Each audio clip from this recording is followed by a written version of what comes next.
selamat pagi teman-teman semua. Kami dari kelompok 3 Kimia Dasar Prodi Pendidikan Matematika kelas R3A. Bagaimana kabar teman-teman semua? Semoga selalu dalam keadaan sehat. Amin. Sebelum pembahasan ini dimulai, mari kita berdoa menurut agama masing-masing. Berdoa dimulai. Kami akan membahas materi tentang sistem periodik unsur yang beranggotakan pertama, Afita Anggraini, kedua, Fitri Wulandari, dan ketiga, Sri Astuti Rohmawati. Tak perlu menunggu lama-lama, mari kita simak videonya. Poin pembahasan. Yang pertama, perkembangan sistem periodik unsur. Yang kedua, sifat unsur dan keperiodikan unsur. Sistem periodik adalah suatu tabel berisi identitas unsur-unsur yang dikemas secara berkala dalam bentuk periode dan golongan berdasarkan kemiripan sifat-sifat unsurnya. Perkembangan sistem periodik unsur sebelum sistem periodik modern. Ada 5 tahap. Yang pertama, logam dan non-logam. Yang kedua, tabel periodik Lavoisier. Yang ketiga, triade Dauberanier. Yang keempat, oktav Newlands. Yang kelima, sistem periodik Mendeleev. Yang pertama, logam dan non-logam. Para ahli kimia Arab dan Persia pertama kali mengelompokkan unsur-unsur menjadi dua, yaitu lugham yang berarti logam dan laisa lugham yang berarti non-logam. Unsur logam yaitu besi, emas, perak, seng, nikel, dan tembaga, sedangkan unsur non-logam arsen, hidrogen, nitrogen, oksigen, karbon, belerang, dan fosfor. 2. Tabel periodik Lavoisier pada tahun 1789. Dasar pengelompokan unsur adalah sifat kimia. Lavoisier mengelompokkan unsur ke dalam 4 golongan berdasarkan sifat kimianya, yaitu gas, logam, non-logam, dan tanah. Selanjutnya di sini ada tabel yang terdiri dari kelompok dan unsur. Yang pertama, gas. Unsurnya cahaya, kalor, oksigen, azot atau nitrogen, dan hidrogen. Yang kedua, non-logam. Unsur sulfur, fosfor, karbon, radikal muriatik atau asam klorida, radikal fluorin atau asam fluorida, dan radikal borakit atau asam borak. Yang ketiga, logam.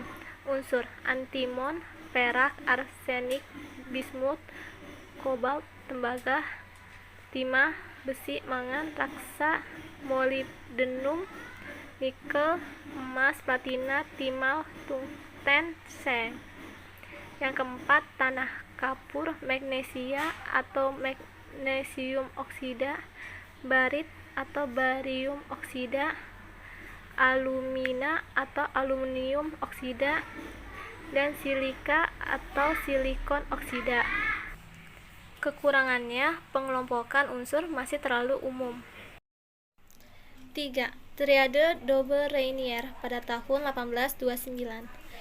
John Wolfgang Dauberanier, kimiawan asal Jerman, mengelompokkan unsur-unsur berdasarkan kemiripan sifat unsur dan kenaikan massa atom relatifnya ke dalam beberapa kelompok yang terdiri dari 3 unsur.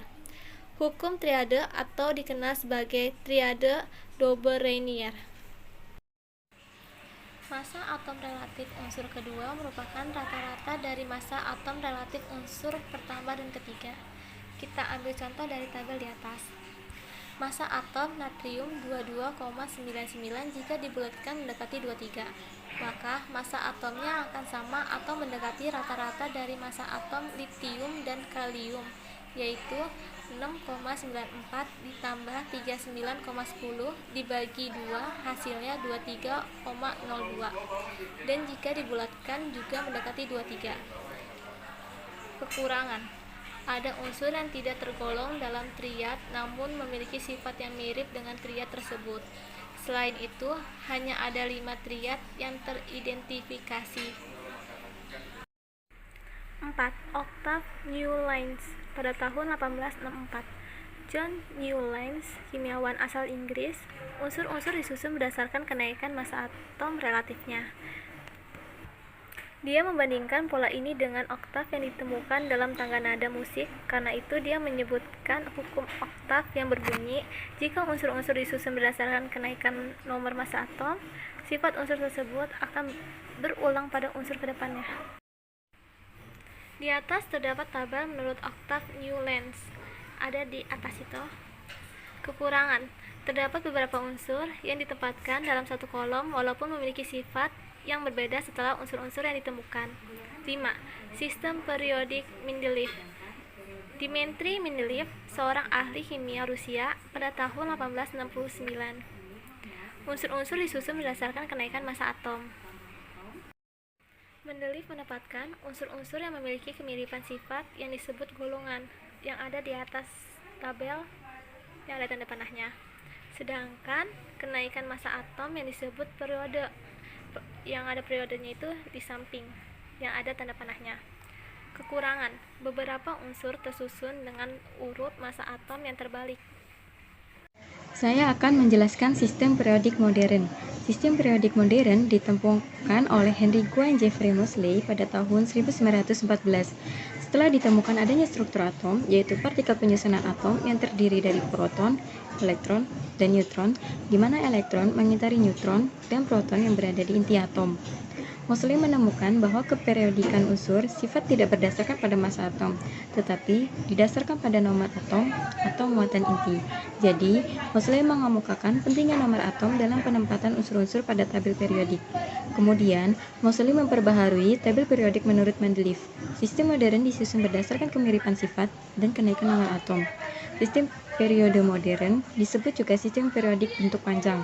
Tabel periodik modern memiliki 18 kolom vertikal yang dikenal sebagai golongan dan 7 baris horizontal yang dikenal sebagai periode. Golongan ditentukan oleh kemiripan sifat unsur, sedangkan periode ditentukan oleh kenaikan nomor atom atau jumlah proton. Setiap kotak dalam tabel periode unsur ini memuat informasi mengenai nomor atom, lambang atom, nama unsur atom, dan massa atom relatif. Menurut Moseley, sifat-sifat kimia unsur merupakan fungsi periodik dari nomor atomnya. Artinya, jika unsur-unsur diurutkan berdasarkan kenaikan nomor atom, maka sifat-sifat unsur akan berulang secara periodik. Tabel periodik Moseley inilah yang kemudian dikembangkan hingga menjadi tabel yang saat ini kita gunakan dan kita temui di pelajaran kimia. Dalam sistem periodik modern terdapat periode, golongan, serta konfigurasi elektron dan letak unsur dalam tabel periodik. Periode adalah susunan unsur-unsur dalam sistem periodik unsur yang mengarah datar atau horizontal. Sistem periodik unsur modern ini memiliki 7 periode. Unsur-unsur yang mempunyai jumlah kulit yang sama pada konfigurasi elektronnya terletak pada periode yang sama. Di sini sudah ada tabel yang berisi periode, jumlah unsur, dan keterangan. Dapat kita lihat, periode 1, 2, dan 3 disebut periode pendek karena berisi sedikit unsur, dan periode lainnya disebut periode panjang. Golongan adalah susunan unsur-unsur dalam sistem periodik unsur ke arah tegak atau vertikal. Golongan menyatakan elektron valensi suatu unsur yang ditulis dengan angka Romawi. Golongan terdiri dari 18 golongan. Golongan terbagi menjadi 2 bagian, yaitu golongan utama atau golongan A dan golongan tambahan atau golongan B. Golongan utama adalah unsur-unsur yang pengisian elektronnya berakhir pada orbital S dan P. Sistem periodik unsur modern mempunyai 8 golongan utama. Unsur-unsur pada sistem periodik modern yang mempunyai elektron valensinya atau elektron kulit keluar sama pada konfigurasi elektronnya, maka unsur-unsur tersebut terletak pada golongan yang sama. Berikut adalah tabel untuk golongan A dari golongan 1A hingga 8A dan memiliki nama khusus. Golongan 1A, nama khusus golongan alkali. Golongan 2A, nama khusus golongan alkali tanah. Golongan 3A, nama khusus golongan boron atau aluminium. Golongan 4A, nama khusus golongan karbon atau silikon. Golongan 5A, nama khusus golongan nitrogen atau fosfor. Golongan 6A, nama khusus golongan oksigen atau sulfur. Golongan 7A, nama khusus golongan halogen. Golongan 8A, nama khusus golongan gas mulia atau gas inert. Golongan tambahan atau golongan D. Golongan tambahan adalah unsur-unsur pengisian elektronnya berakhir pada subkulit D. Berdasarkan pada prinsip Aufbau, unsur-unsur transisi mulai dijumpai pada periode keempat. Sistem periode diisi oleh 10 buah unsur transisi. Unsur-unsur yang berada di dalam suatu golongan mempunyai persamaan sifat karena mempunyai elektron valensinya atau elektron di kulit luar yang sama. Golongan tambahan dibagi menjadi dua, yaitu golongan transisi dan golongan transisi dalam. Golongan transisi diberi nama unsur transisi karena unsur ini terletak pada daerah peralihan, yaitu bagian kiri dan kanan periodik, dimulai dari 3B hingga 2B.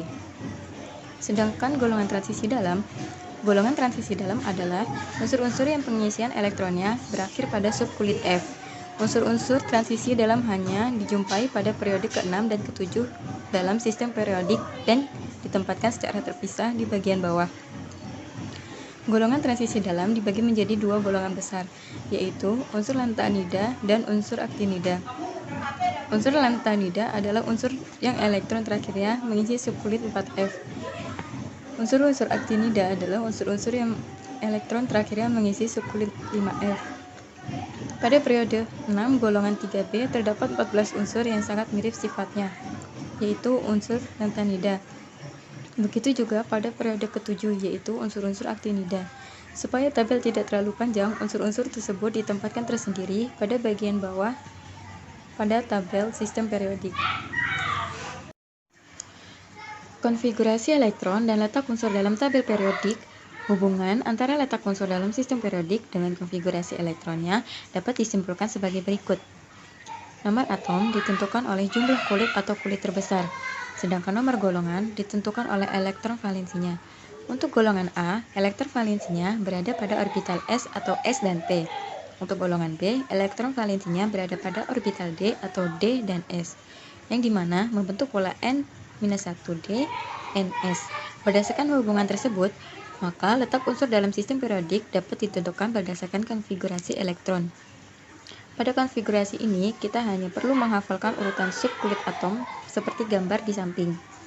Kita hanya perlu menulis konfigurasi berdasarkan urutan tanda panah. Di sini ada contoh. Contoh pertama, carilah letak unsur Mg dengan nomor atom 12. Pertama-tama, kita buat konfigurasinya terlebih dahulu. 12 Mg sama dengan 1S pangkat 2, 2S pangkat 2, 2P pangkat 6, 3S pangkat 2.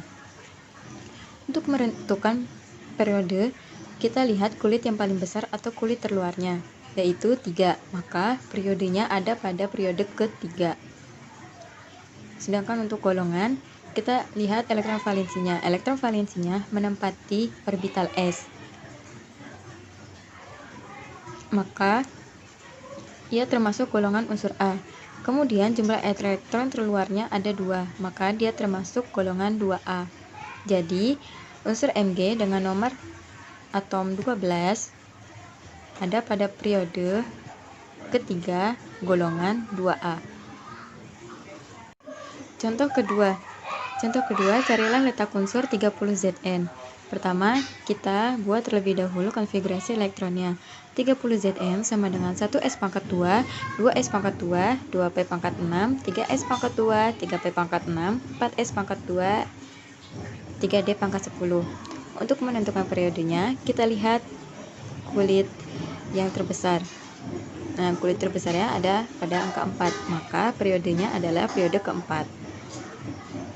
Kemudian golongan. Untuk kepentingan menentukan unsur golongan, kita bisa urutkan konfigurasinya. Tetapi, jika untuk menentukan konfigurasinya, kita tidak boleh langsung diurutkan.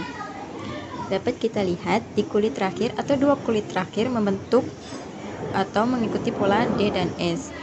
Berarti termasuk unsur golongan B. Untuk menentukan dia termasuk golongan 1B, 2B, atau 3B, kita perhatikan jumlah elektronnya di sini. Di sini ada 10 dan 2, maka 10 tambah 2 hasilnya 12. Nah, tidak ada untuk golongan 12B, karena golongan B hanya ada 1 sampai 8B saja.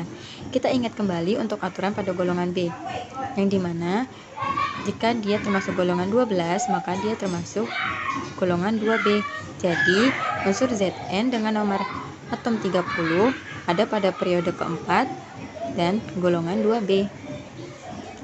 Kemudian ada contoh ketiga, yaitu carilah letak unsur 28Cu. Pertama, kita buat konfigurasinya terlebih dahulu. 28Cu sama dengan 1S pangkat 2, 2S pangkat 2, 2P pangkat 6, 3S pangkat 2, 3P pangkat 6, 4S pangkat 2, 3D pangkat 8. Untuk menentukan periodenya, kita lihat kulit yang paling besar, yaitu ada pada angka 4. Berarti periodenya ada pada periode keempat. Elektron valensinya menempati orbital ds.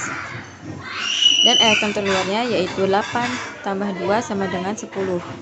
Maka termasuk golongan 8B. Jadi unsur 28Cu terletak pada periode keempat, golongan 8B.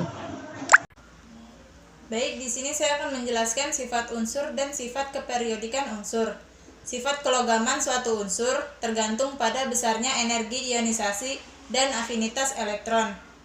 Berdasarkan dalam sifat periodik, unsur-unsur atau atom dapat dibagi menjadi 3, yaitu logam, non-logam, dan metaloid. Logam memiliki sifat yang cenderung melepaskan elektron dari non-logam untuk membentuk ion positif.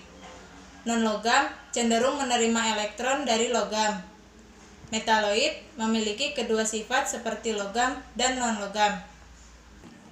Adapun sifat periodik, dalam satu golongan, dari atas ke bawah, energi ionisasi semakin berkurang, sehingga semakin mudah melepas elektron dan sifat logam bertambah. Lalu, dalam satu periode, dari kiri ke kanan, energi ionisasi semakin bertambah, sehingga semakin sulit melepas elektron dan sifat logam berkurang. Kemiripan sifat unsur-unsur dalam satu golongan. Pertama, sifat unsur golongan 1A.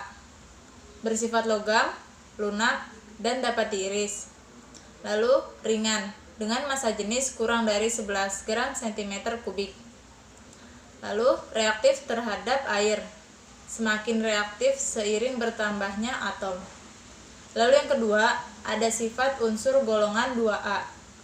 Bersifat logam dan reaktif terhadap air.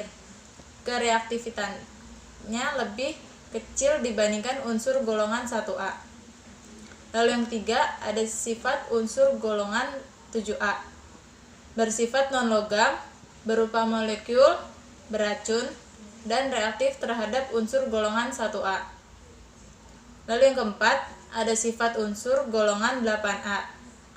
Bersifat non-logam, berwujud gas monoatomik, suka bereaksi dengan unsur-unsur lain, dan titik leleh titik didihnya sangat rendah. Massa atom relatif atau AR. Massa atom relatif adalah massa suatu atom yang ditentukan dengan cara membandingkan dengan massa atom standar. Rumusnya, AR unsur X sama dengan massa rata-rata satu atom unsur X dibagi 1/12 kali massa satu atom C12. Contohnya, jika diketahui massa satu atom oksigen adalah 2,70 kali 10 pangkat min 23 gram, berapakah massa atom relatif O jika massa atom C12 adalah 1,99 dikali 10 pangkat min 23 gram?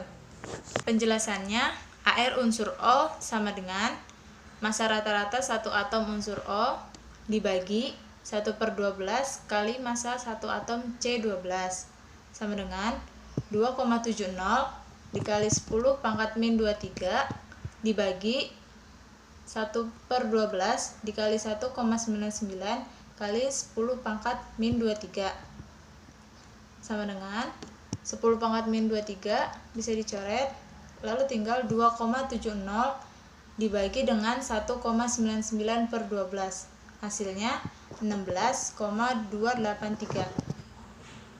Sifat keperiodikan unsur. Sifat keperiodikan unsur adalah sifat-sifat yang berubah secara beraturan sesuai dengan kenaikan nomor atom unsur dari atas ke bawah dalam satu golongan atau dari kiri ke kanan dalam satu periode. Ada jari-jari atom. Jari-jari atom merupakan jarak dari inti atom sampai kulit atom yang ditempati elektron terluar. Selain ada jari-jari atom, ada energi ionisasi ada afinitas elektron, dan yang terakhir ada keelektronegatifan. Dapat dilihat dari tabel berikut, dalam satu periode dari kiri ke kanan, jari-jari atom akan semakin kecil. Sedangkan dalam satu golongan, dari atas ke bawah, jari-jari atom akan semakin besar. Energi ionisasi. Energi ionisasi adalah energi minimum yang diperlukan oleh atom netral berwujud gas untuk melepaskan atom. Dilihat dari tabel berikut, dalam satu golongan dari atas ke bawah, energi ionisasi semakin berkurang. Lalu, dalam satu periode dari kiri ke kanan, energi ionisasi cenderung bertambah. Afinitas elektron. Afinitas elektron adalah energi yang dilepaskan sebuah atom untuk menarik sebuah elektron. Afinitas elektron memiliki kecenderungan sebagai berikut. Yang pertama, dalam suatu golongan dari atas ke bawah, energi ionisasi semakin kecil, dikarenakan daya tarik ini terhadap elektron yang dilengkapi berkurang sehingga afinitasnya berkurang. Dalam suatu periode dari kiri ke kanan, afinitas elektron semakin besar, dikarenakan daya tarik inti terhadap elektron yang ditangkap bertambah sehingga afinitas bertambah. Keelektronegatifan. Elektronegativitas atau sering disebut keelektronegatifan merupakan kecenderungan atau ukuran kemampuan suatu unsur untuk menarik elektron dan dalam bentuk ikatan-ikatan. Semakin besar keelektronegatifan, maka suatu atom akan memiliki kecenderungan lebih tinggi dalam menarik elektron daripada atom yang lain. Dalam satu golongan, dari atas ke bawah, maka keelektronegatifannya cenderung semakin berkurang. Dalam satu periode, dari kiri ke kanan, maka keelektronegatifannya cenderung bertambah. Itulah pembahasan materi sistem periode unsur dari kelompok kami. Untuk teman-teman yang sudah menyaksikan video materi dari kami kali ini, terima kasih sudah meluangkan waktunya. Semoga materi yang telah disampaikan oleh kelompok kami dapat dipahami oleh teman-teman semua. Sekian dari kelompok kami. Mohon maaf jika ada kesalahan kata atau kurangnya materi dari kelompok kami. Sampai jumpa. Selamat pagi. Wassalamualaikum warahmatullahi wabarakatuh.